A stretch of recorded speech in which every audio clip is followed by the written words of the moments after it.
PB college, degree college Pratapgarh और वहाँ के प्रधानाचार्य डॉक्टर विद्वान सिंह का बहुत आभारी हूँ कि आज आपने उन्होंने हमें ये मौका दिया कि आपसे मुखातिब हो रहा हूँ।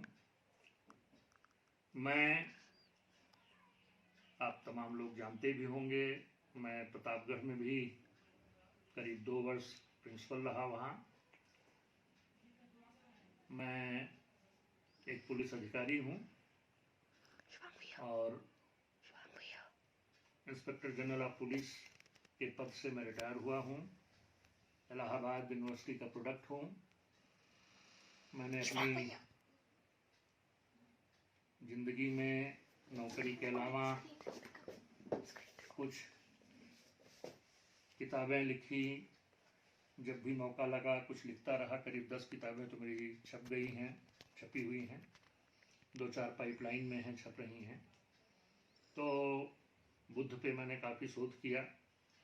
बुद्ध के बढ़ते कदम ये मेरी बाड़ी प्रकाशन से छपी है।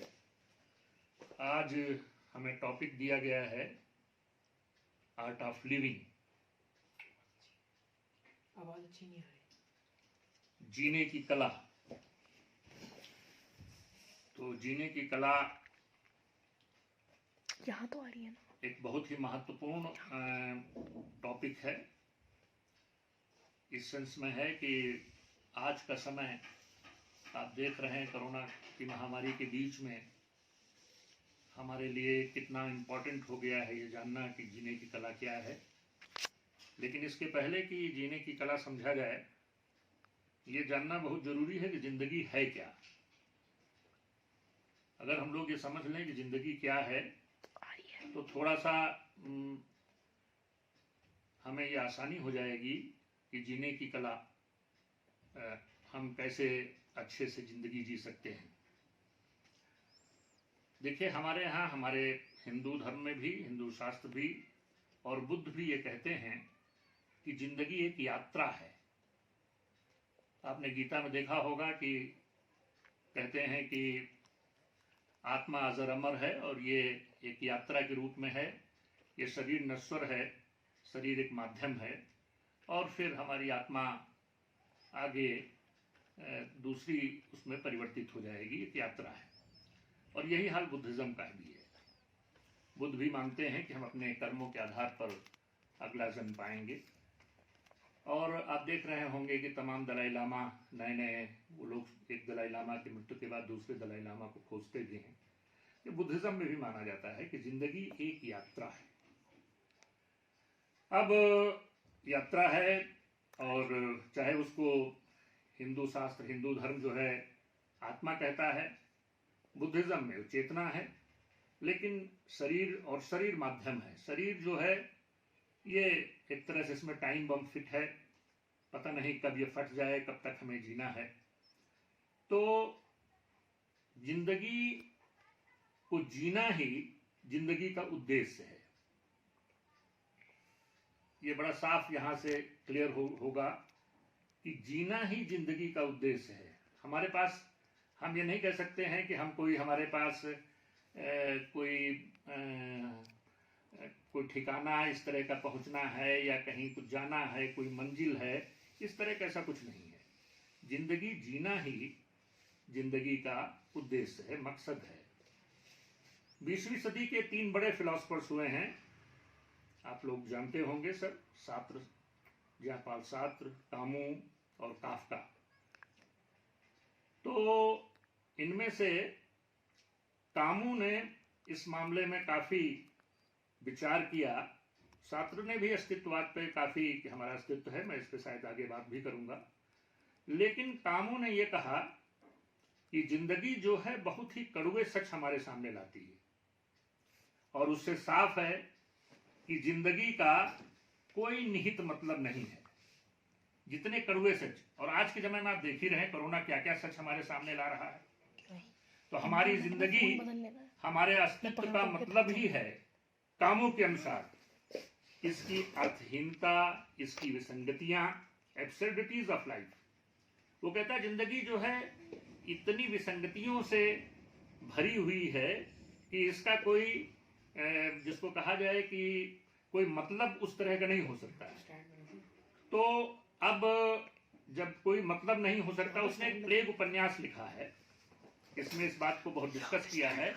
तो प्लेग उपन्यास में जब आप अगर प्लेग उपन्यास को पढ़ेंगे और उस उपन्यास को आज के कोरोना के संबंध में खाली प्लेग की जगह कोरोना कर दें, तो कोरोना जो है आपको लगेगा कि बिल्कुल आज के समय की जो जिंदगी की जिस तरह से हम लोग रिश्ते नातों को जी रहे हैं, कैसे कैसे है, पूरा लगेगा कि ये जो किताब है पूरी कोरोना काल की लिखी हुई है। तो ऐसा कामों के हिसाब से हम ये चलते हैं कि इस तरह से उसने बताया है कि ये अर्थहीनता विसंगतियां जिंदगी के साथ हमारे साथ जुड़ी हुई है।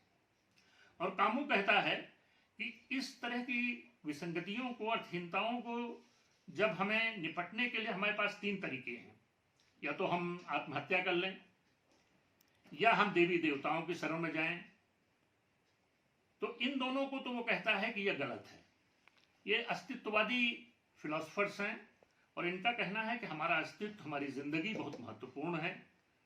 हमारी जिंदगी इतनी महत्वपूर्ण है कि हम कभी आत्महत्या करके या किसी देवी के शरण में जाने से हम अपने अस्तित्व के साथ नाइंसाफी करेंगे। तो तीसरा वो कहते हैं कि इस जिंदगी को एक्सेप्ट कर लें।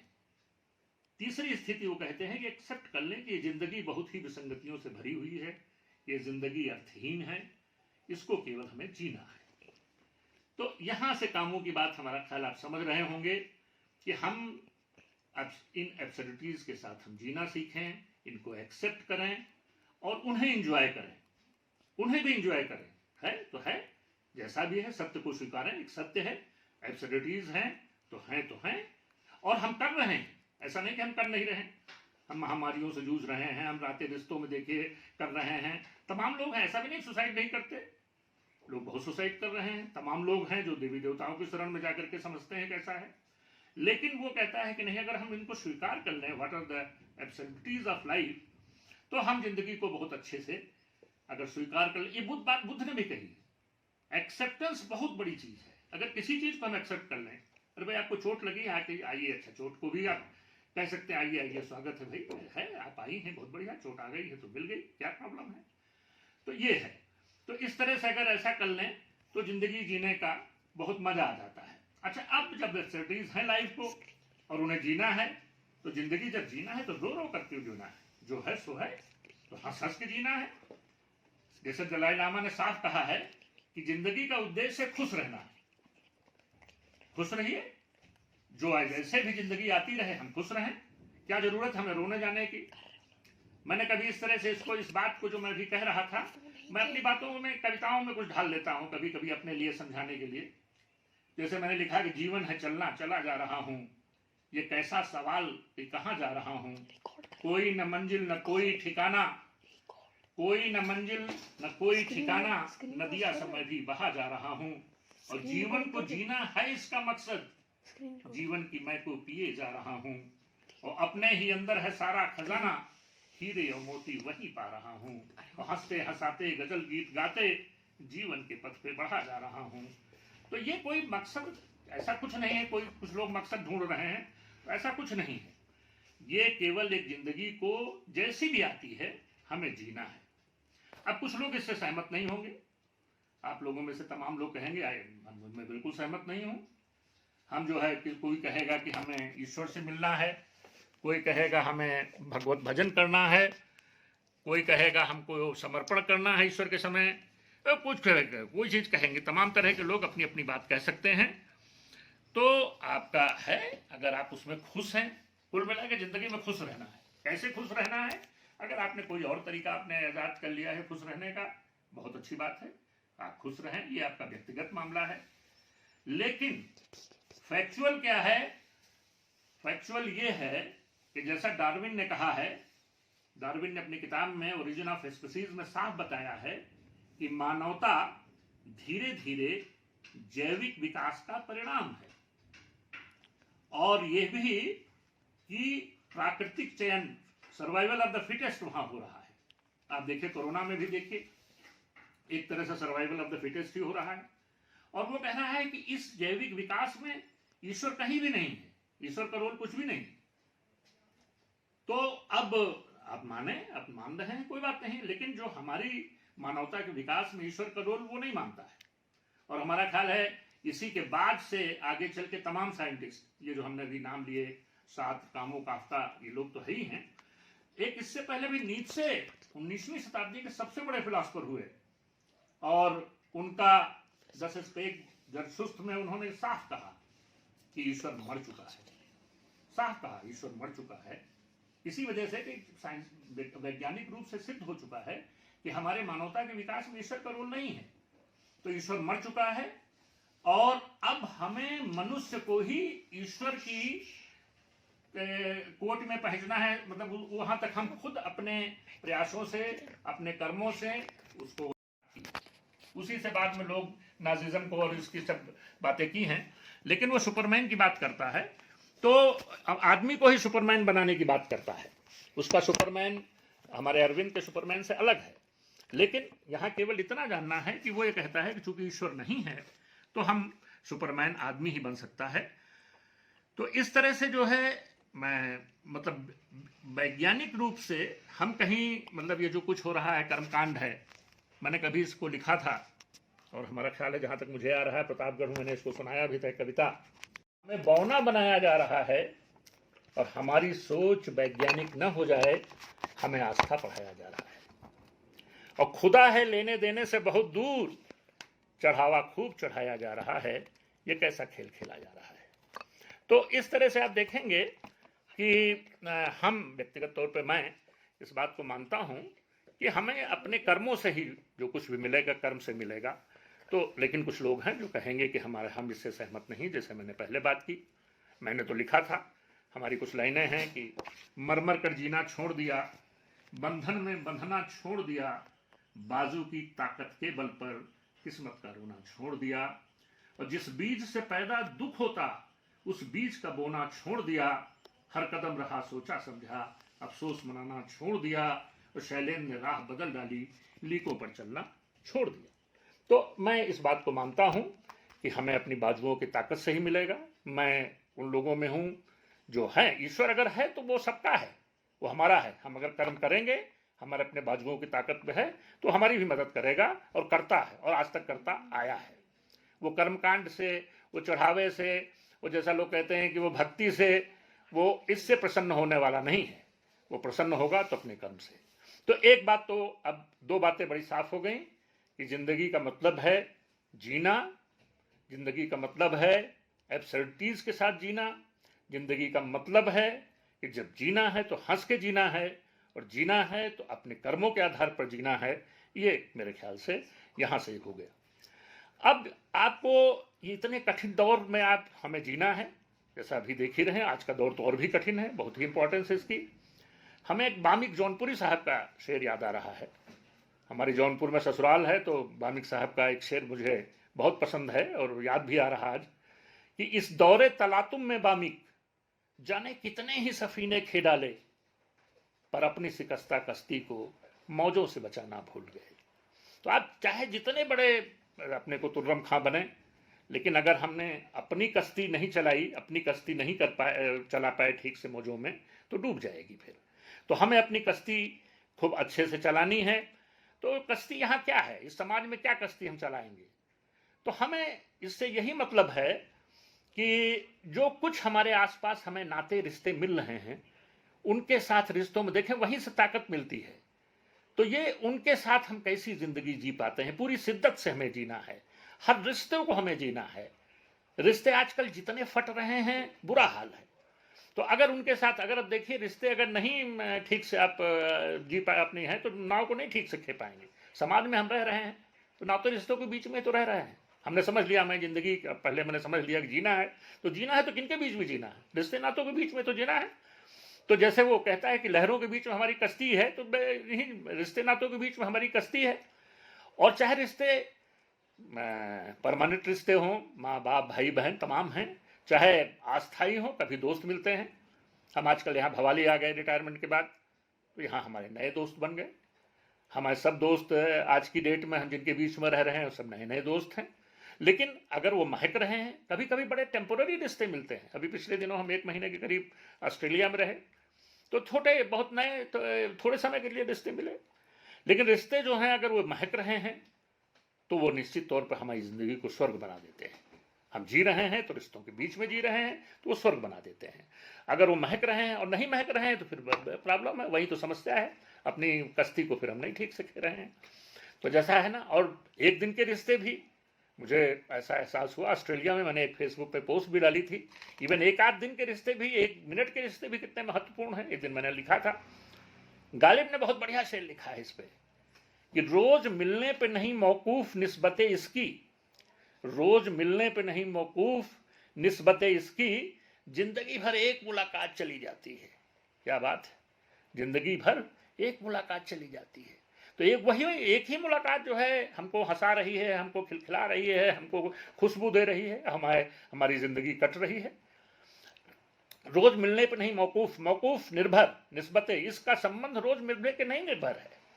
मैंने लिखा था, मैंने भी 3-4 लाइनें इस पे लिखी कि चंद साथी अगर हों हंसी के लिए, और क्या चाहिए जिंदगी के लिए, और क्या चाहिए जिंदगी के लिए, और हौसला या जुनू जुस्तजू कुछ तो हो, हौसला या जुनू जुस्तजू कुछ तो हो, जख्म है लाजमी जिंदगी के लिए, और अगर खुदा मिल ना पाए तो कुछ गम नहीं, खुदा मिल ना पाए तो कुछ गम नहीं, हम सफर हो कोई जिंदगी के लिए, और कोई मिलता नहीं है तो हम क्या करें, आप जैसा कोई दोस्ती के लिए, आप जैसा कोई दोस्ती के लिए। तो कुल मिलाकर के अपने रिश्तों को, अपने दोस्तों को, अपने आसपास की जो हमारी, जहाँ हम अपनी नाव खेल रहे हैं, उनके साथ कितने अच्छे से हम जी रहे हैं, यही हमारी ज़िंदगी का, यही हमारी ताकत बनेगा। हम जो चीज़ हमने बताया कि विसंगतियों के बीच भी, एब्सर्डिटीज़ के बीच भी हम अच्छे से जी लेंगे। अब ये जो नाते रिश्ते के साथ हम तभी जी सकते हैं जब हम बिना अपेक्षा के जिए।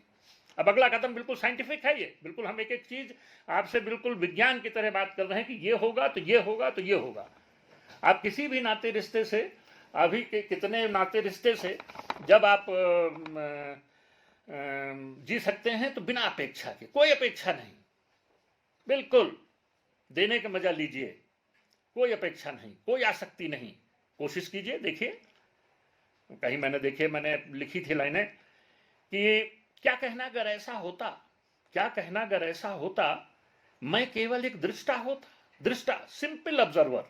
क्या कहना अगर ऐसा होता, मैं केवल एक दृष्टा होता, और खूब चहकता दृष्टा बनकर, जो भी होता अच्छा होता, जो भी होता अच्छा होता, जो है वही सुंदर सबसे, उससे सुंदर कुछ ना होता। प्रेजेंट जो है, जो मिला है वही सबसे सुंदर है, जो है वही सुंदर सबसे, उससे सुंदर कुछ ना होता। और दर्द कोई हो अपना ही है, दर्द कोई हो अपना ही है, पुचकारा बतियाया होता, आओ भाई तुम भी आओ, पुचकारा बतियाया होता, और तन्हाई तो संगी साथी, तन्हाई तो संगी साथी, पकड़ उसे घर लाया होता। क्या तन्हाई से क्या घबराना भाई, तन्हाई तो संगी साथी, पकड़ उसे घर लाया होता, और सबके दीपक तुझसे जलते, अपना दीप जलाया होता, अपना दीप जलाया होता। क्या कहना अगर ऐसा होता। तो ये ऑब्जर्वर होने की बात है, हम केवल ऑब्जर्वर हैं। एक जैसे आप कहते हैं ना कि माया नगरी है और हम, एक नाटक हो रहा है हमारे सामने, हम देख रहे हैं, दृष्टा भाव से हैं। और इस संबंध में जो सबसे बढ़िया फिलॉसफी दी है वो गौतम बुद्ध की है। गौतम बुद्ध को आप सब लोग पढ़ते हैं, जानते हैं, बहुत ज़्यादा इस पर हमें नहीं बात करनी है, लेकिन बेसिक मैं ये बात करना चाहूँगा कि गौतम बुद्ध ने कितनी बढ़िया कुछ ऐसी चीज़ें दी, हमको बताई, जो दुनिया में अपने तरह के उस जमाने में, जिस समय है जब लोग बड़ी बड़ी बातें दूसरे तरीके कर रहे थे, उस आदमी ने जीने के लिए कितनी अच्छी अच्छी बातें बताई। और मैं ये मानता हूँ, मेरा मानना है कि वो दुनिया के सबसे बड़े शिक्षक थे, सबसे बड़े। देखिए, आप पैगंबर मोहम्मद साहब को देखेंगे तो वो कहेंगे कि हम तो खुदा के हैं, मतलब वहाँ उनके पैगंबर हैं, और अपने को खुदा से जोड़ लिया कि हम पैगंबर हैं, इसलिए हमारी बात सुनो। ईसा मसीह साहब तो खैर अपने को बताते हैं कि हम तो उनके पुत्र ही हैं, तो गॉड के। तो अब बुद्धा कहता है नहीं, हम कुछ नहीं हैं, हम तो आपकी तरह एक सिंपल एक आदमी हैं, और हमें बोध हुआ है, और जो हमें बोध हुआ है वो हम आपको बता रहे हैं, वो हम सुना रहे हैं, ये हमारी अपनी कहानी है। तो ये ऐसा बढ़िया टीचर कहाँ मिलेगा। और फिर लोक भाषा में, उस समय की जो भाषा है लोक भाषा में, कोई संस्कृत की भाषा में नहीं, उन्होंने कहा लोक भाषा में। और फिर क्या, हम आपके पास आते हैं, घूम घूम करके वो शिक्षा दे रहा है। तो इससे बड़ा शिक्षक आपको कहां से मिलेगा? और कैसी शिक्षा? वैज्ञानिक शिक्षा। हर चीज में बोध प्राप्त करो, खुद जानो, क्या इधर उधर की बात, ये कर्म कांड में क्या रखा है भाई, बोध करो, खुद करो। अगर ईश्वर है तो है, बिल्कुल ठीक है, तो बोध करो, तुम है तुम्हारे अंदर, कहीं बाहर नहीं मिलेगा, अपने अंदर मिलेगा। तो ऐसे बुद्ध को, इतने बड़े शिक्षक को, हमारे बीच का शिक्षक है, हम समझें, हम जाने। बुद्ध ने कहा कि हाँ दुख है। जब उनसे पूछा गया कि ये ईश्वर है कि नहीं है, क्या नित्य है क्या अनित्य है, आत्मा है कि नहीं, उन्होंने कहा ये सब सवाल आप क्यों करते हैं भाई, इन सवालों के इसके झगड़े में क्यों फंसते हैं? मेन सवाल है कि हम दुखी हैं, हम दुख है, जीने की कला तभी तो है, हम दुखी हैं, ये पहला आर्य सत्य है। और दुख है तो उसने कहा कि दुख है तो उसका कारण है। अब यहां से देखिए बुद्धिज्म क्या बढ़िया बात बताता है कि अगर कारण है, दुनिया में कोई चीज ऐसी नहीं, बुद्धिज्म कहता है, बुद्ध ने कहा कि जो बिना कारण के हो सकती है। अब लीजिए साहब, हर चीज का कारण है। आप कोई चीज बता दीजिए, आपकी नजर के सामने कभी कोई चीज बिना कारण के है? किसी चीज को देखिए, कभी नहीं, बिना कारण के कुछ नहीं है। अब देखिए ये जो भी पड़ा है सामने, ये है गिलास है, हर एक के पीछे कारण है, कहीं ना कहीं कारण है। पेड़ पौधा है, सबके पीछे कारण है, सूरज की रोशनी है, पानी है, खाद है। अगर ये गिलास है तो गिलास कैसे है, इसके अंदर स्टील लगा है, ये लगा है, कांच का है, फलाना है, 50 से बनाने वाला है। बिना कारण के तो पैदा नहीं हो सकती ना, कोई चीज नहीं हो सकती। बिल्डिंग है, घर है, द्वार है, सब बिना कारण के। और उसी से उसने कहा कि जब कारण है तो अब कारण को खत्म कर दिए, उसका निवारण है, तीसरा आर्य सत्य है, निवारण है। और उन्होंने फिर उसका रास्ता बताया। और उसी तरह से उन्होंने दुख का कारण है, दुख का कारण उन्होंने स्पष्ट किया। एक उन्होंने थ्योरी दी, प्रत्युत समुत्पाद, लॉ ऑफ डिपेंडेंट ओरिजिनेशन, कि हमारी हर चीज डिपेंडेंट है ओरिजिनेशन पे, आश्रित है अपने, और पैदा होती है, फिर आएगी जाएगी। इसी से तो बाद में शंकराचार्य ने कहा ब्रह्म सत्यम जगत मिथ्या, ये जो शून्यवाद की थ्योरी नागार्जुन ने, सब इसी से निकला है, इसी थ्योरी से निकला है, प्रत्युत समुत्पाद की थ्योरी से, लॉ ऑफ डिपेंडेंट ओरिजिनेशन से। तो उसने कहा दुख का भी कारण है। दुख इसलिए हम पाते हैं कि हम अपेक्षा करते हैं, हमारे अंदर तृष्णा है। अब तीन चीजों से हम दुखी होते हैं, तीन हम चीजों से, या तो हम विचार से। अब देखिए कि विचारों पे कोई एक पक्ष का विचार है, किसी के विचारों में आपने हमको ऐसा कर दिया, पार्टी किसी के विचार है, देखिए कितनी लड़ाई कर रहे हैं। या हम किसी चीज से जुड़ जाते हैं, कोई चीज है अभी टूट गई तो आप जैसे देखिए कितनी कितनी घर में गदर हो जाती है कि ये कैसे टूटा, बच्चे की पिटाई हो जाएगी कि तुमने पेन कैसे खो दिया, कैसे टूट गया, तमाम तरह के। या तो किसी चीज से हम जुड़े हैं, किसी व्यक्ति से जुड़े हैं, उसकी विदाई हमको खलेगी, उसका जाना हमको खलेगा, उससे दूर जाना खलेगा। तो चाहे व्यक्ति की हो, चाहे विचार की हो, चाहे किसी चीज की हो, तो उसकी आसक्ति हमको दुखी करती रहती है। तो हमें दुखी नहीं होना है, हमें दुखी बल नहीं होना है, तो इसके लिए फिर हमें आसक्ति छोड़नी पड़ेगी। अब ये कहिए कि आप बिल्कुल नहीं छोड़ पा रहे हैं, प्रयास तो कर सकते हैं, हम अपना प्रयास करें, बिना आसक्ति के जीवन जिए। और जैसा मैंने कहा कि भाई दृष्टा भाव से रहें, दृष्टा भाव मैंने पहले कहा, और दृष्टा भाव तभी आएगा जब हम बिना आसक्ति के जीवन जिएंगे। कारण है तो निवारण है, निवारण है, कितना बढ़िया बात कहे, कारण काट दीजिए, आसक्ति काट दीजिए, दुख खत्म, सब खत्म, हम करेंगे। बहुत लोग कर रहे हैं, बहुत लोग करते हैं। वो कहते हैं हम किसी के ऊपर नहीं है, हम अपना एक गिलास पानी भी लेंगे तो हम खुद लेंगे, हम नहीं आज किसी पर आश्रित होना चाहते। लोगों को है, लोग जी रहे हैं, कितने लोग हैं देश दुनिया से थोड़ा सा अलग हट करके है। और फिर बुद्ध ने उस पर आपका रास्ते भी बताए, अष्टांगिक मार्ग उनका है, प्रज्ञा का मार्ग, शील का मार्ग, समाधि का मार्ग। प्रज्ञा क्या है? सम्यक दृष्टि। दृष्टि वो कहता है कि दृष्टि बहुत सम्यक होनी चाहिए ना, देखिए जो सही है वही देखिए ना भाई। आदमी हर चीज तो यहाँ नासवान है, तो आप उसको देखिए, आप क्यों उस चीज के पीछे पड़े हैं, गिर गया, मर गया तो गिर गया, टूट गया तो टूट, जो भी है नासवान है, ठीक है, जिंदगी में हो रहा है। तो इसी तरह से उनके जो आठों, अब हम बहुत, फिर बुद्धिज्म का लेक्चर हो जाएगा, वो कभी अलग होगा। मेरा अभी यूट्यूब पे कहीं मैंने दिया था, बड़ा डिटेल बुद्धिज्म पे मेरा थोड़ा बहुत पड़ा हुआ है। तो आज केवल हम लोग अगर यहाँ के बारे में यही समझें कि ये जो बुद्ध ने हमको रास्ता बताया है दृष्टा भाव का, आसक्ति छोड़ने का, इससे हम काफ़ी चीज़ें से बच सकते हैं। हम जिंदगी को, अपने कष्टों से, काफ़ी हम दुखों से अपने को, इनका निवारण कर सकते हैं। तो अब ये है, जैसे इसको हम तो हर चीज़ को, मैंने कहा कि हम तो कविताओं में ढाल देते हैं, हम तो रोज उनको, चूंकि हमें मजा आती है। तो देखिए, ये मैंने कुछ लाइनें लिखी थी। तो दुनिया में सब कुछ फानी है, दुनिया में सब कुछ फानी है, हर चीज यहां से जानी है, और फानी को पकड़े बैठे हैं बच्चों जैसी नादानी है। दुनिया में सब कुछ फानी है, हर चीज यहां से जानी है, और फानी को पकड़े बैठे हैं बच्चों जैसी नादानी है। और सब दौड़ दौड़ कर पकड़ रहे, सब दौड़ दौड़ कर पकड़ रहे, ये देख बहुत हैरानी है। और जो पकड़ेगा वो रोएगा, रोने की यही कहानी है, रोने की यही कहानी है। और दुख सुख तो मन का खेला है, दुख सुख तो मन का खेला है, संतों की ऐसी बानी है। और खूब हंसो और खूब हंसाओ, कुछ दिन का दाना पानी है, कुछ दिन का दाना पानी है, कुछ दिन का दाना पानी है। तो ये है, हर चीज फानी है। बुद्ध ने बताया हर चीज फानी है। हम फानी को क्यों, फानी के पीछे पड़ रहे हैं, इतना ज्यादा अपने जिंदगी को इस तरह से आसक्ति में डाल रहे हैं, इस तरह से कर रहे हैं कि हमें कष्ट हो रहा है। कितना बढ़िया किसी ने कहा है कि न खुशी अच्छी है दिल, न मलाल अच्छा है, यार जिस हाल में रखे वो हाल अच्छा है। तो एंजॉय करिए जो मिला है, जिंदगी की जो विसंगतियां मिली हैं, जो कष्ट मिले हैं, कष्टों को भी, जैसा मैंने अभी ऊपर मैंने लाइन पढ़ी कि कष्ट है तो दर्द कोई हो अपना ही है, पुचकारा बतियाया उससे बात कीजिए। हमारे एक श्री रमेश चंद्र द्विवेदी साहब, स्वर्गीय रमेश चंद्र द्विवेदी साहब मिर्जापुर में हमारे हुए, और बड़ा बुद्ध फिराक में 10वीं किताब लिखी है। तो एक बार मैं उनसे मिलने गया इलाहाबाद में, उनको पैर टूट गया था उनका। तो कितना अच्छा लगा है कि बुजुर्ग आदमी, उन्होंने कहा अरे टूट गया, अच्छा आओ तुम भी आओ, ये है ना जिंदगी का। अच्छा, तो उसी अपने टूटे पैर से क्या, ही वॉज एंजॉइंग हिज पैर, क्या ठीक है तुम भी आओ, तुमको देख रहे हैं, तुमको एंजॉय कर रहे हैं, तुम भी हो, मेरा ही है, दर्द है मेरा है। तो देखिए, तो ये बात है। अकबर इलाहाबादी साहब का एक बड़ा अच्छा शेर है, जैसे अभी जो मैंने बताया कि आसक्ति से, कि दुनिया में हूं दुनिया का तलबगार नहीं हूं, दुनिया में हूं दुनिया का तलबगार नहीं हूं, बाजार से गुजरा हूं खरीदार नहीं हूं, बाजार से गुजरा हूं खरीदार नहीं हूं, दुनिया में हूं दुनिया का तलबगार नहीं हूं।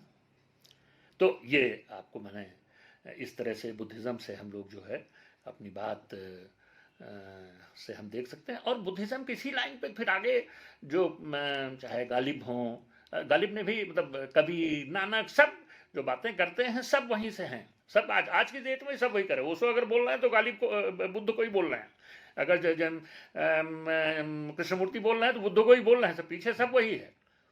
अरे इवन गालिब को देखिए, इब्ने मरियम हुआ करे कोई, मेरे दुख की दवा करे कोई, इब्ने मरियम, मरियम का बेटा, इब्ने बेटा, मरियम हुआ करे कोई, मेरे दुख की दवा करे करे। वही जैसे बुद्ध कहते हैं दुख की दवा करो, दुख है अस्वर। और उसी गजल का अंतिम शेर देखिए, और जब तवक्को ही मिट गई गालिब, क्यों किसी का गिला करे कोई। देखिए वही बुद्धिज्म वाली बात, सब वही, जब तवक्को ही मिट गई, जब उससे एक तवक्को खत्म हो गई, एक हमारी अपेक्षा खत्म हो गई, तो फिर क्या गालिब, क्यों किसी का गिला करे। तो ये है, मैंने भी इस पे, जैसे मैं भी अपना कि खुशियां कभी जिंदगी का है, खुशियां कभी और कभी कुछ गम, बजती है यो जीवन सरगम, इसकी धुनें हैं बदलती रोज, परखे ये सबका दमखम, और जैसे ये चाहे, ये जैसी ये चाहे ये वैसी बजे, ये मेरा चैलेंज है, जैसी ये चाहे ये वैसी बजे, थिरकेंगे यारो हमारे कदम, थिरकेंगे यारो हमारे कदम। तो ये है। तो अब चूंकि हम अगर इसको समझ लें कि ऐसा है, ये है, दुख है, आएंगी विसंगतियां हैं, आएंगी, जिंदगी है, जिंदगी जीना है, तो हमारे को प्रॉब्लम नहीं, हम एक्सेप्ट कर लें, समझ लें और उनके साथ हम एंजॉय करें। तो अब 20वीं सदी के शीर्ष दार्शनिक सात्र साहब ने बड़ी अच्छी बातें की अस्तित्व को लेकर, अस्तित्ववादी फिलोसफर थे। उन्होंने कहा कि हम अपना चयन अपने को स्वयं करते हैं, ये स्वतंत्रता हमको मिली हुई है। अब देखिए, अब हम आगे बढ़ते हैं, बुद्ध से भी अब चलते हैं, तो अब देखिए चयन की स्वतंत्रता हमको मिली हुई है, और हम अपने सार तत्व का, अपने एसेंस का निर्माण खुद करते हैं, हम स्वतंत्र हैं।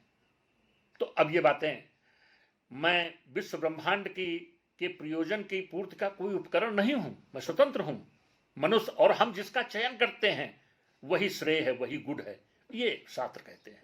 कितनी बड़ी बात कहते हैं कि हम, और शास्त्र को देखिए, शास्त्र ने शादी, उन्होंने प्रेम किया। सीमन दुबुआ को आप सब लोग, काफ़ी लोग जानते होंगे, सेकंड सेक्स उनकी बड़ी पॉपुलर किताब है। तो उन्होंने दोनों प्यार करते रहे, और ऐसा प्यार कि उन्होंने कहा कि नहीं, लेकिन हम शादी नहीं करेंगे। क्यों नहीं करेंगे? कि शादी करेंगे तो फिर हम स्वतंत्र नहीं रह पाएंगे, और फिर हम अपेक्षा करेंगे, हम तुमको बीवी बना लेंगे तो हमको पति, तो हमसे अपेक्षा करो, हम तुमसे करें। हम दोनों स्वतंत्र रहेंगे, हम प्यार करेंगे, हम एक साथ रहेंगे। और उसमें यह भी उन्होंने कहा कि हम दोनों लोगों से कभी छुपा के नहीं सब चीज बात करेंगे, और अगर तुमको किसी और से भी कभी प्यार करने का मन है तो तुम जा सकते हो, दोनों लोग फ्री हैं। और किया भी दोनों ने, ऐसा नहीं है। उस दौरान सीमन दुबुआ अमेरिका गई, 1 साल वहां रही, लेकिन जब फिर आई तो छात्र ने पूछा भी नहीं तुम कहाँ गई थी, क्यों गई, फिर हमारे साथ रह रहे। और यहां तक स्थिति कि जब छात्र मरे तो सीमन दुबुआ उनको चिपक करके हटने को तैयार नहीं, उनको फिर नर्सें खींच रही हैं। तो ये ऐसा भी प्यार था दोनों का, लेकिन कोई अपेक्षा नहीं, कोई किसी से कुछ नहीं, किसी तरह की कोई अपेक्षा नहीं। अपेक्षा नहीं, अपेक्षा के बिना जीवन है, स्वतंत्रता का जीवन है। हम स्वतंत्र हैं, रिश्ते नाते हम एक दूसरे से किसी तरह की कोई, हम बंधे नहीं हैं, हम अपनी स्वतंत्रता को, तो ये है। तो इससे स्पष्ट है कि अब हम अपना रिमोट का, हम आज क्या होता है, आज हम अपना रिमोट कंट्रोल किसी और को दे देते हैं, हम अपनी स्वतंत्रता नहीं कहीं दे देते हैं। हम बच्चों को देखिए, हमारी चाची ने कह दिया, हमारी फूफू ये कह रही थी, फलाने ने हमको ये कह दिया, इसी में दो दुखी हैं, इसी में रो रहे। अरे भाई, हम हैं, हमने अपने को, हम स्वतंत्र हैं, हमारा चयन है। हम जैसे शास्त्र कहते हैं, हम अपना रिमोट कंट्रोल क्यों किसी को दे रहे हैं? भाई, लोगों का काम है कहना, कुछ तो लोग कहेंगे ही। हम अपना रिमोट कंट्रोल देंगे तो फिर हमको प्रॉब्लम देंगे, तो हमें अपना रिमोट कंट्रोल नहीं देना है। अपनी कोर्ट में हमें सही होना है, हम सही हैं, हम सही कर रहे हैं, और हम किसी के, हम उस पर नहीं है रहमो करम पर। तो ये जब तक है, अब आप देखिए कितने लोगों ने अपने रिमोट कंट्रोल दे दिए। मैंने बस एक कविता लिखी थी, थोड़ा सा इसको देखिए तो शायद मैं अपनी बात कहने में, ज़्यादा स्पष्ट करने में सफल होऊंगा। केदारनाथ सिंह साहब ने कविता लिखी थी, हमारे ज्ञानपीठ पुरस्कार मिला था। हम तो उनको करीब करीब 20-25 साल इधर के, अभी उनके डेथ से पहले तक सबसे शीर्ष कवि मानते ही रहे हैं। आउटलुक में कहा भी, जब सर्वे हुआ कि शीर्ष कवि हैं, तो उन्होंने कहा कि जाना खतरनाक क्रिया है। अब मैंने इसमें थोड़ा सा दूसरे तरीके से लिया कि जाना खतरनाक क्रिया है, पर डरना भी उससे कम खतरनाक क्रिया नहीं है। डरना भी उससे कम खतरनाक क्रिया नहीं है। लोग क्या कहेंगे, यह डर घुन की तरह चाटता है, और समाज भेड़िया बनकर आंखों के सामने नाचता है। अगर आप रिमोट देंगे अपना, तब मैं तब की बात कर रहा हूं, तो यह डर घुन की तरह चाटता है, समाज भेड़िया बनकर आंखों के सामने नाचता है, और डर के कारण हम रिश्तों की फटी कमीज पहन अमृता प्रीतम की तरह नई इबारत नहीं लिख पाते। डर के कारण रिश्तों की फटी कमीज पहन अमृता प्रीतम की तरह हम नई इबारत नहीं लिख पाते, और डर के कारण साहिर हुई अमृता से शादी नहीं कर पाते। साहिर लुधियानवी, आप कभी रसीदी टिकट पढ़िए, अमृता प्रीतम कहती हैं कि अपने बेटे से कि तुम साहिर के बेटे होते तो मुझे खुशी होती। तो डर के कारण ही साहिर लुधियानवी अमृता से शादी नहीं कर पाते, और डर के कारण ही हम जो सोचते हैं लिख नहीं पाते, तस्लीमा नसरीन की तरह बगावत नहीं कर पाते, और डर के कारण ही लोग उड़ नहीं पाते, पंखों की ताकत आजमा नहीं पाते, कंगना रनौत बन नहीं पाते, और डर के कारण ही चहर दीवारी की सीलन के अंदर रोज रोज मरते हैं। डर के कारण ही चहर दीवारी की सीलन के अंदर रोज रोज मरते हैं। तो डर है, हमने अपना रिमोट कंट्रोल कहीं और दे रखा है, हम उससे डर रहे हैं, वो बताएगा कि हम क्या करें।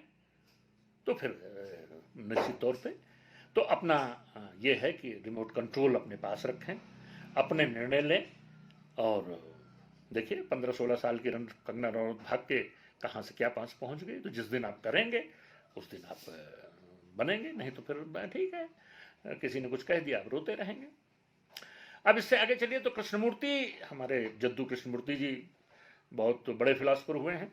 मैं टाइम देख रहा हूँ, शायद कभी ज़्यादा ना हो, लेकिन चलिए। दार्शनिक कृष्णमूर्ति जी ने बताया कि हम पैदा तो बुद्ध होते हैं। बुद्ध का मतलब है कि बच्चे को आप देखिए, करीब ईश्वर के एक प्रतिमूर्त पैदा होते हैं, और धीरे धीरे हम सेकंड हैंड हो जाते हैं। धीरे धीरे हम सेकंड हैंड हो जाते हैं। क्या सेकंड हैंड हो जाते हैं? माया मोह में जकड़ जाते हैं। जरूरत है इस माया मोह का जितना भी है, इनके बादलों को हटाया जाए और हम फर्स्ट हैंड हो जाएं, हम फिर से उसी तरीके से अपने मूल स्वरूप में आ जाएं। तो ये बात सेकंड हैंड वाली बात कृष्णमूर्ति करते हैं। तो हमें क्या जरूरत है हम सेकंड हैंड हो, क्यों माया मोह के चक्कर में इतना फंसे, ये मेरा है, ये तेरा है, ये सब कुछ है। तो करना क्या है, इसका एक रास्ता है, बुद्ध ने रास्ता बताया है, रास्ता है इसका ध्यान करिए।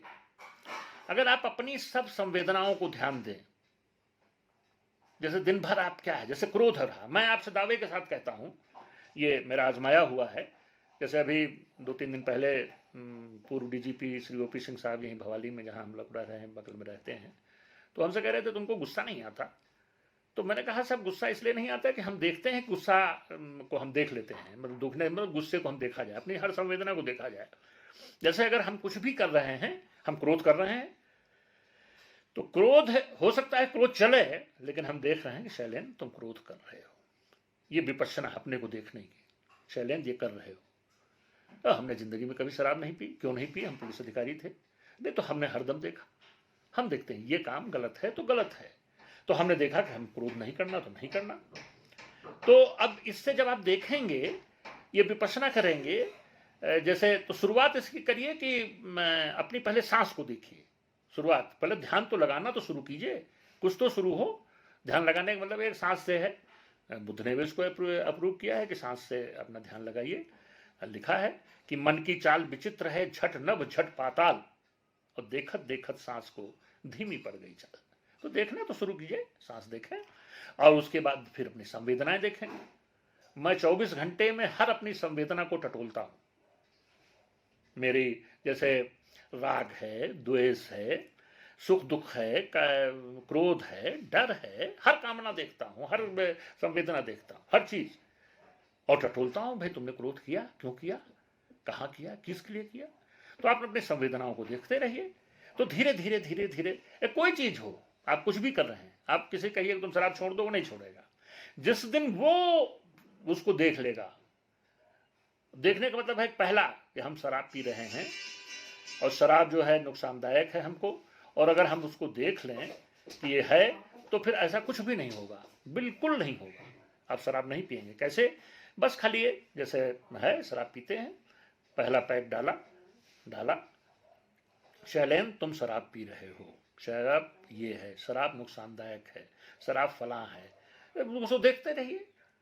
आप खाना नहीं, जैसे है बहुत खाना खा रहे हैं, कोई मोटे हैं, तो हर रोटी आप देखिए, ये पहला कौर है, दूसरा है, देख रहे हो, तुमको नहीं खानी है लेकिन तुम खा रहे हो, देखते रहिए। दूसरे तीसरे दिन से अपने अगर देख रहे हैं तो होता क्या, हम बेहोशी में खाते चले जाते हैं, हम दूसरों से बात करते रहते हैं, टेबल पर खाते रहते हैं। हम शराब पीते, हम कभी देखते नहीं कि हम शराब पी रहे हैं। वह पहला पैक, दूसरा पैक, तीसरा पैक, चौथा पैक चल रहा है, क्योंकि हमें एंजॉय करना, हम पी रहे हैं। जिस दिन आप उसको देख लेंगे, ये बड़ा साफ बुद्ध ने कहा है, देख लीजिए किसी अपनी हर चीज को, फिर आप वो उस चीज में नहीं करेंगे। तो आप उसको देखें, निश्चित तौर पे उससे ये जो बुद्ध, ये कृष्णमूर्ति ने जो बताया कि हम सेकंड हैंड हो गए हैं, हम फर्स्ट हैंड में अपने को कन्वर्ट कर सकते हैं। हम में दम है, हम सब कुछ कर सकते हैं। हम का चुप साध रहो बलवाना, तो हम अपने को समझे नहीं पा रहे हैं कि हम कितने ताकतवर हैं। तो विपश्यना ध्यान करिए, अपना टाइम दीजिए, थोड़ा सा विपश्यना मतलब अपनी संवेदनाओं को देखिए, बस और कुछ नहीं है। हर एक को रोज करते रहिए। हमने तो इस पे भी, हम तो सुबह अपनी, हमने तो एक प्रार्थना बना लिया है कि है अपना रोज हर एक को अपना टटोल लेते हैं कि राग द्वेष सब पास ना आवे, दुख सुख सब संभाव बनाए, राग द्वेष सब पास ना आए, बाकी नहीं कामना कोई, क्रोध हो डर भी दूर भगाए, ओम नमो बुद्धाय, ओम नमो बुद्धाय। और लंबी है, तो मैं इसलिए कह रहा, मैं तो हर चीज को, क्रोध भी नहीं, डर भी नहीं, ये भी हर चीज को रोज देखते हैं। तो ये है कि आप ऐसा देख लें और विपश्यना करें। तो अब इसी में कुछ लोग हैं भूत भविष्य के चक्कर में पड़े रहते हैं। जैसे बहुत बढ़िया कहा गया, अरे भाई भूत है, जो चीज निकल गई, जो चीज बीत गई, उसके बारे में क्यों सोचते हैं, और जो भविष्य में होना है उसकी क्या चिंता। अब कितनी बढ़िया लाइनें कही गई, सुना है मुसीबत आएगी तो देखी जाएगी, पता नहीं आएगी भी कि नहीं आएगी, और आप अभी से दिन भर आदमी भूत में भविष्य में पड़ा रहता है। अरे भाई, इस सबसे ऊपर बढ़िए न, भूत जो भी है वर्तमान में है। हम प्रेजेंट में जा रहे हैं, रास्ते में यहाँ पहाड़ पे हम लोग हैं, हम प्रेजेंट में जा रहे हैं। अगर हम भूत में जाएंगे, हम भविष्य में जाएंगे, तो जो प्रेजेंट के रास्ते में कितने अच्छे फूल खिले हैं, कितनी अच्छी हवाएं चल रही हैं, कितने अच्छे जंगल हैं, कितने अच्छे जगह जगह हम लोग रोज हिरन मिलते हैं, रोज जानवर मिलते हैं, तरह तरह की चिड़िया हैं। अगर हम प्रेजेंट में नहीं है तो हम, इसका मतलब है ना तो हमारे पास प्रेजेंट तो एंजॉय नहीं कर पा रहे हैं, हम कहीं सोच रहे हैं, और हम भूत भविष्य का कोई मतलब नहीं। जैसे मैंने कहा भविष्य क्या है और भूत क्या है, तो कुछ है ही नहीं। जहां भी जो कुछ है एंजॉय करने को प्रेजेंट है, और हम उसको कर नहीं पा रहे हैं। तो इसलिए जो है भूत भविष्य के चक्कर में मत पड़िए, आप प्रेजेंट को एंजॉय करिए। दूसरा, पॉजिटिव रहिए, ऑलवेज बी पॉजिटिव। क्या है, कोई कितना कितना किसमें दम है जो हमको दुखी कर जाएगा। अब मैं तो यही सोचता हूँ, क्या किस चीज में दुखी कर जाएगा। हमने तो सब चीज देख ली, हर चीज नश्वर है। हमारे फादर की डेथ हुई, हमने तो एक आंसू नहीं बहाया। आपकी डेथ हो गई, ठीक है, आपको जाना चाहिए था। हमारी मदर की डेथ हुई, जाना चाहिए था। अब देख लें, ठीक है, पूरी उम्र पाके गए। हाँ, बचपन में हो जाती तब रिएक्शन हो सकता है कि कोई जल्दी है, तब तो ठीक है। लेकिन अगर किसी की एक एवरेज एज जिसने जी ली और उसके बाद होता है, ठीक है, सबको जाना है। किसी ये तो प्रकृति का नियम ही है। तो सकारात्मक रहे, चीज़ों को सकारात्मक रूप से लें। हर चीज़ है, अरे एक्सीडेंट होगा, दर्द, भाई एक्सीडेंट हुआ है, हम तेज चले हैं, एक्सीडेंट हुआ, कारण है, और तो चलो एक्सीडेंट हुआ है तो चोट मिली है, चोट मिली है तो उसको एंजॉय करिए। तो अब सकारात्मक रहिए, रोने से तो कुछ नहीं होगा ना। हमारे एक अधिकारी थे, उनके मैडम को चोट लग गई, हमको बुलाया, खैर हम ऑर्थोपेडिक सर्जन लाए इमीडिएट, और ये वो मेरठ में बहुत अर्ली इसकी मतलब नौकरी की बात है। तो उनकी फिर 10 दिन बाद चेक हुआ तो डॉक्टर ने कहा साहब इनकी हड्डी तो कुछ जुड़ नहीं रही। क्यों नहीं जुड़ रही, तो कोई कारण है, कारण ये है कि ये हरदम रोती रहती है। तो शरीर भी मना कर देता है, तो रोने वाले को तो शरीर भी नहीं साथ देता है ना। सकारात्मक रहिएगा तो हड्डी जुड़ेगी। अरे भाई ठीक है, हमने चलाया, हमने तेज चलाया, हमने रैश चलाया, कोई गलती की होगी, हम गिर गए तो हड्डी टूट गई तो टूट गई। हमारी हड्डी है, अपनी हड्डी है, अपना दर्द है, क्या प्रॉब्लम है। तो मैंने इस पर छोटा सा लिखा था, जो मिला वो कम नहीं है, जो मिला वो कम नहीं है, जिंदगानी गम नहीं है, और जिंदगी उन्मुक्त छोड़ो, बंधनों में दम नहीं है, और जिंदगी जीना ना आया, हाय तौबा कम नहीं है। और दीप ये जलता रहेगा, आंधियों में दम नहीं है, लाख गम दिल में है लेकिन आंख मेरी नम नहीं है, आंख मेरी नम नहीं है। और साथ तन्हाई को ले लो, घर कोई हमदम नहीं है, घर कोई हमदम नहीं है, और दर्द को मिलते रहेंगे, शैल को पर गम नहीं है, शैल को पर गम नहीं। तो किस बात का गम है भाई। हम लोग फील्ड की नौकरी में कभी जिले में रहे, कभी आउट ऑफ डिस्ट्रिक्ट रहे, कई बार हुआ, लेकिन हर जगह पॉजिटिव रहे। जैसे अब एक दो छोटी सी एग्जांपल मैं आपको बताऊं, हम बाराबंकी में कप्तान थे, हमारा ट्रांसफ़र हो गया विजिलेंस। हम पहुंचे विजिलेंस, 2 घंटे में चार्ज दिया और चले गए, कोई प्रॉब्लम नहीं। विजिलेंस पहुंचे, काम धाम ज्वाइन किया। अब वहाँ देखा मैंने काम ही नहीं, तो हमने एक रिसर्च चालू कर दी। किसकी रिसर्च? अपने बैसवाड़े की संस्कृत पे, हम जहाँ पैदा हुए उनकी रीढ़ अदायगी करने के लिए। और एक नई किताब मैंने लिखी, बैसवाड़े का वैभव, बिल्कुल रिसर्च बुक है।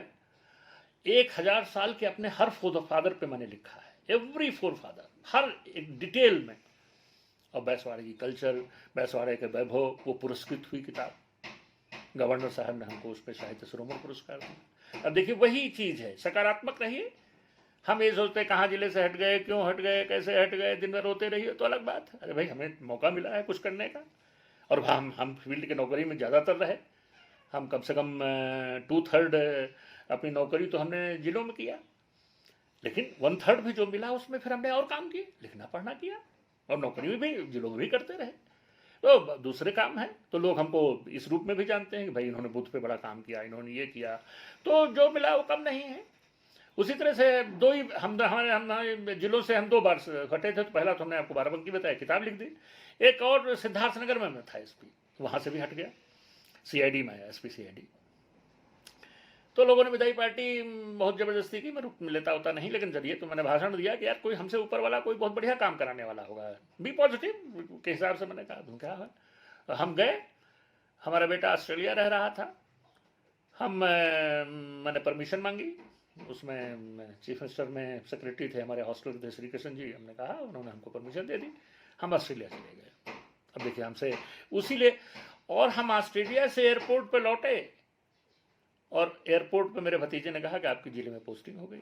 खाली हमको उतने ही दिन के लिए गवर्नमेंट ने हटाया जितने दिन हमको ऑस्ट्रेलिया जाना था, वहां से हट के दूसरी जिले चले गए।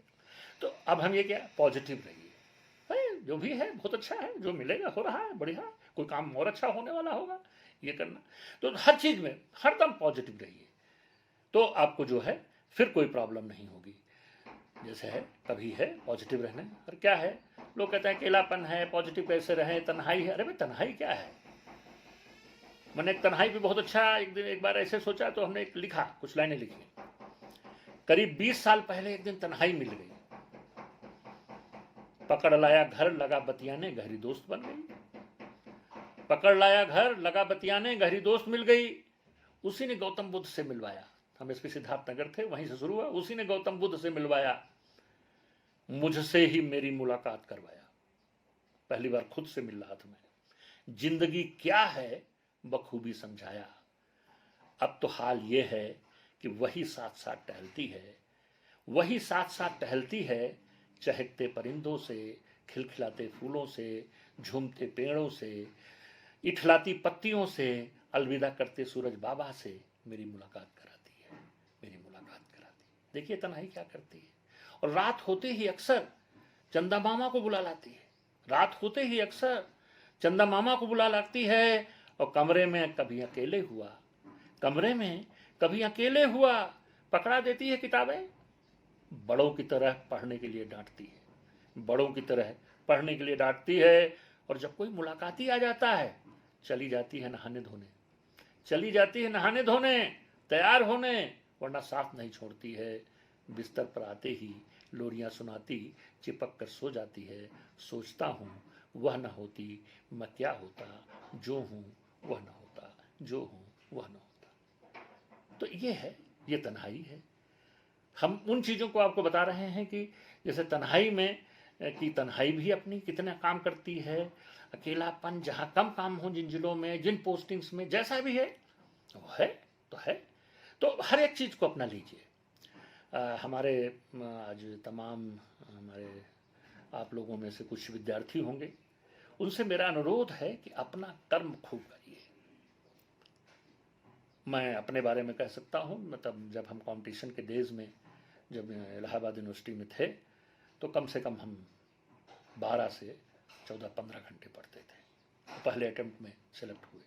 तो अपना कर्म कीजिए, हमारा कर्म है पढ़ना है, हम विद्यार्थी हैं, खूब पढ़ेंगे।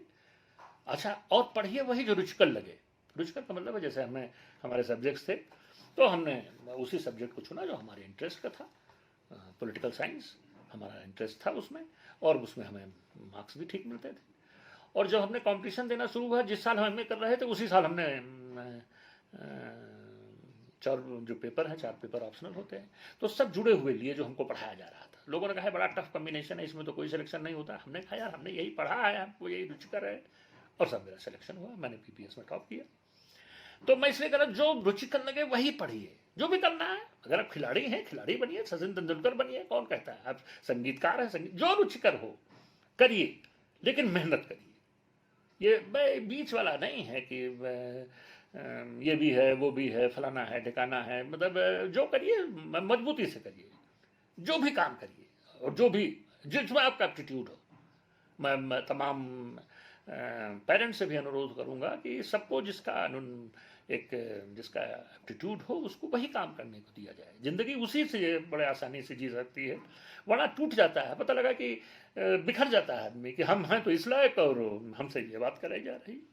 तो कभी कभी आदमी टूट जाता है, कष्ट में आ जाता है।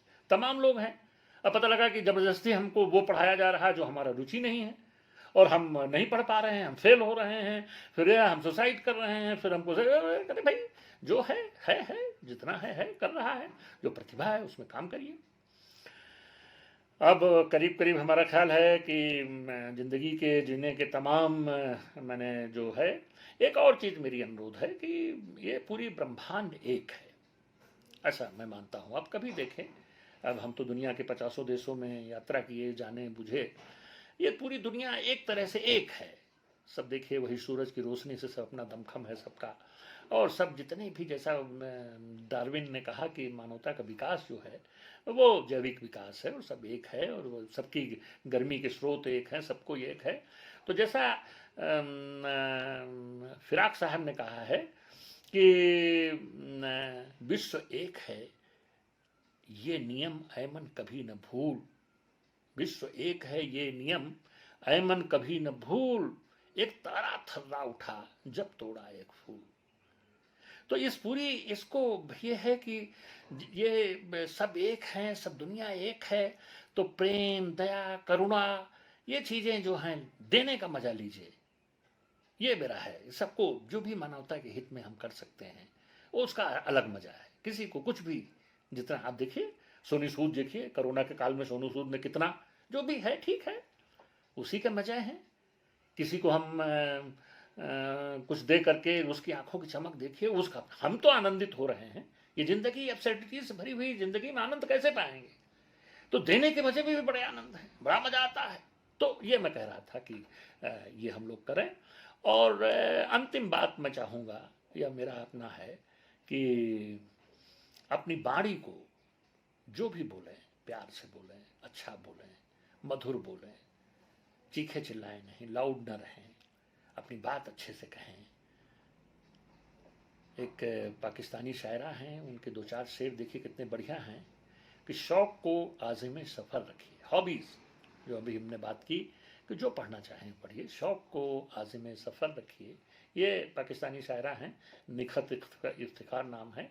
शौक को आज़िम सफ़र रखिए, बेखबर बन के सब खबर रखिए, और चाहे नज़रें हों आसमानों पर, पाँव लेकिन ज़मीन पर रखिए, पाँव लेकिन ज़मीन पर रखिए।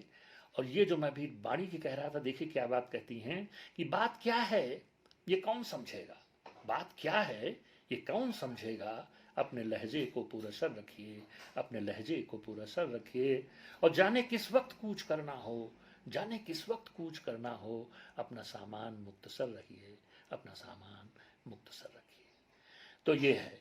और अंत में मैं चाहूँगा, जैसा रंगीला जी का एक शेर है कि सिर्फ होने से कुछ नहीं होता, अपने होने का हक अदा कीजिए। सिर्फ होने से कुछ नहीं होता, अपने होने का हक अदा कीजिए। करीब 1 घंटे होने जा रहे हैं, 2-4-10 मिनट कम हैं। मैं इस बीच में एक तो पहला तो जो टॉपिक है उस पर मैं चाहूँगा कि अगर हम शुरू से जो कुछ हमने बातें की है, हम अगर समराइज़ करें तो एक यही है कि ज़िंदगी जीना है, ज़िंदगी को जीना ही ज़िंदगी का मकसद है। ज़िंदगी तमाम एब्सर्डिटीज़ से भरी हुई है। इन एब्सर्डिटीज़ को एक्सेप्ट करना और उनके साथ जीना ही ज़िंदगी है। और फिर दृष्टाभाव के साथ अपने रिश्ते नातों को जीना, बिना आसक्ति के जीना, बिना किसी अपेक्षा के जीना ज़िंदगी का आनंद देता है। हम अपने सहज संवेदनाओं को देखें, हम अपने को जितने भी संवेदनाएं हो सकती हैं जो मैंने अभी आपको बताई, क्रोध की, डर की, राग की, द्वेष की, जितनी भी हैं सब संवेदनाएं, कामनाओं को हम देखते चलें, उनसे छूटते चलें, उनसे निवारण होते चलें, और एक बढ़िया सा अपनी ज़िंदगी को देने के मज़े लें, अच्छी बात करें, ये जो भी है अपना कर्म करें, तो ये ज़िंदगी जीने के मज़े आते रहेंगे। अब ऐसा भी है कि जैसे हम लोग नौकरी में हैं, आपके लिए भी है कि हम लोग तो जैसे कभी कभी अच्छे दिन आ जाते हैं, बुरे दिन आ जाते हैं। तो जैसे कभी बुरे दिन हुए तो उनमें से अपने को सकारात्मक रहिए, ऐसा भी होता है, ठीक है, पॉजिटिव है, उसके भी अपने काम हैं। तो अब जैसे मैंने 2-4 लाइन लिखी थी कि एक बाजी ही तो हारी है, एक बाजी ही तो हारी है, खेल तो अभी भी जारी है। जिंदगी चल रही है, एक बाजी ही तो हारी है, खेल तो अभी भी जारी है, और ये तो वक्त ही बताएगा जीत तेरी या हमारी है। एक बाजी ही तो हारी है, एक बाजी ही तो हारी है, और सितारों रोशनी करते चलो, माना हमने कि रात भारी है, माना हमने कि रात भारी है, और रात है तो सुबह भी होगी, रात है तो सुबह भी होगी, अभी थोड़ी सी बेकरारी है, अभी थोड़ी सी बेकरारी है, और हर हाल मुस्कुराना है, हिम्मत न मैंने हारी है, हिम्मत न मैंने हारी है, और शैल सबको बताए देता है, शैल सबको बताए देता है, अंतिम विजय तो हमारी है, अंतिम विजय तो हमारी है। बस सकारात्मक रहिए और तो अंतिम विजय है, हमारी है। और हमारा ख्याल है कि एक आध चाहे तो मैं एक रिश्तों पे एक कविता, चलिए आपको अंतिम सुना देता हूँ। मेरा ख्याल है इसको मैं अंतिम करके अपनी बात समाप्त कर देता हूँ।